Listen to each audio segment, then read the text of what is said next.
Welcome to Gargi kitchen. எங்கள் channel subscribe பண்ணுங்கள், bell button click பண்ணுங்கள். எங்கள் வீடியோ நோட்டிஃபிகேஷன் உங்களுக்கு ரீச் ஆகும். எங்கள் சேனல் லைக் பண்ணுங்கள், ஷேர் பண்ணுங்கள், கமெண்ட் பண்ணுங்கள். வாங்க, இன்னைக்கு நம்ம செய்ய போகிற டிஷ்ஷு வந்துட்டு பருப்பு போட்ட தக்காளி ரசம்.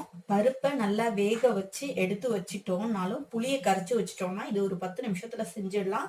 அது எப்படி செய்யறதுன்னு பார்க்கலாம். அதுக்கு முன்னாடி நான் மண் பாத்திரத்தில் தான் பண்ண போகிறேன். ஒரு 1/4 டீஸ்பூன் மஞ்சள் தூள், 1 ஸ்பூன் மிளகாத்தூள்,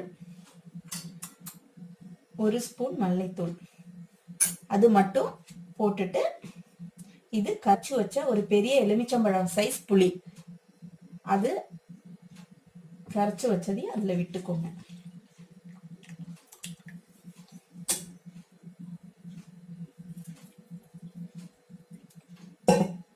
ஒரு 1/2 கிளாஸ் கிட்ட தண்ணியும் விட்டுக்கோங்க. ஒரு தக்காளி கட் பண்ணி வச்சிருக்கேன், அதையும் அதுல சேர்த்துக்கோங்க. தக்காளி வந்து மிக்சியில அரைச்சிட்டும் போடலாம், இல்லால கையால பிசைஞ்சிட்டும் போடலாம்.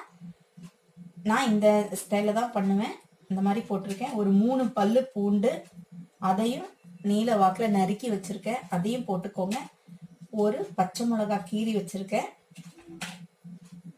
இந்த சைஸு பெருங்காயம், இதையும் போட்டுக்கோங்க. பொடி பவுடர் தான் போடுறதா இருந்தால் இப்ப பெருங்காயம் சேர்க்க வேண்டாம். நான் கட்டி தான் சேர்க்கிறேன், அதனால இப்ப சேர்த்திருக்கேன். இத அடுப்புல வச்சிடலாம்.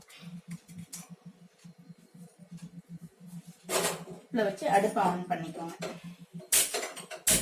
இது புளியோட பச்சை வாசனை போகணும். அது வரைக்கும் ஒரு 5 நிமிஷம் கொதிக்கட்டும்.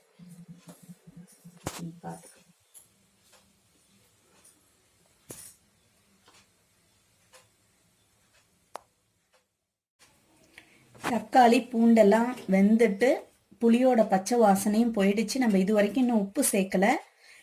இப்போ உப்பு போட்டுக்கலாம்.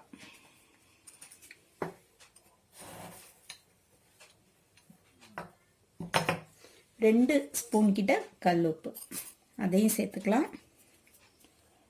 இப்போ 1 கப்பு வேக வச்சிருக்கிற பருப்பு தண்ணி, அதுலேயும் நான் ஒரு 1/2 தக்காளி போட்டு வேக வச்சிருக்கேன், அதையும் அதோட விட்டுக்கலாம்.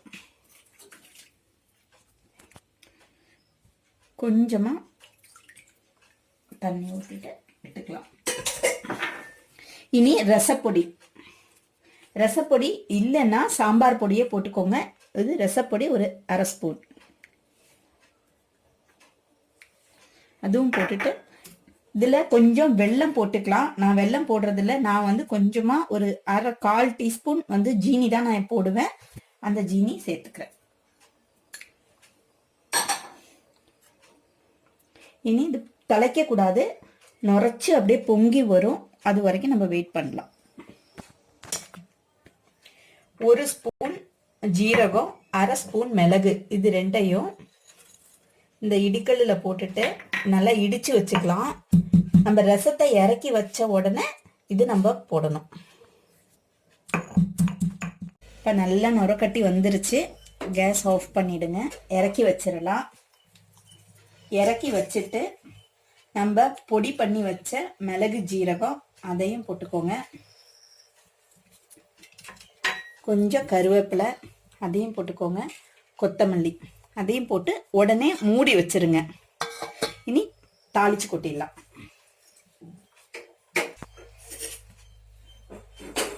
வானலி அடுப்புல போட்டு அடுப்பை பற்ற வச்சுக்கோங்க. 2 ஸ்பூன் நெய்,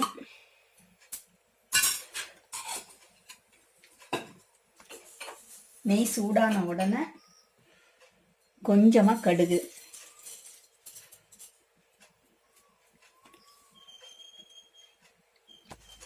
கடுகு நல்லா பொரியட்டும்.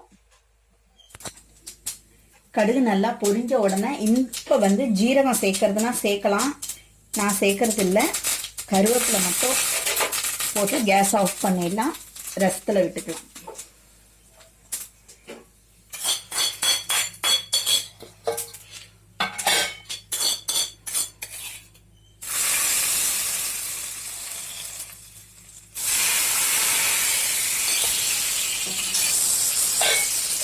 உடனே மூடி வச்சிருங்க. கொஞ்சம் நேரம் இது மூடி இருந்தால் தான் இந்த நெய்யோட வாசனையெல்லாம் ரசத்தில் போட்டு ரசம் சூப்பராக இருக்கும். இதே மாதிரி செஞ்சு பாருங்கள், சூப்பராக இருக்கும் ரசம். எப்படி இருக்குன்னு உங்கள் கமெண்ட்ஸை சொல்லுங்கள், லைக் பண்ணுங்கள்.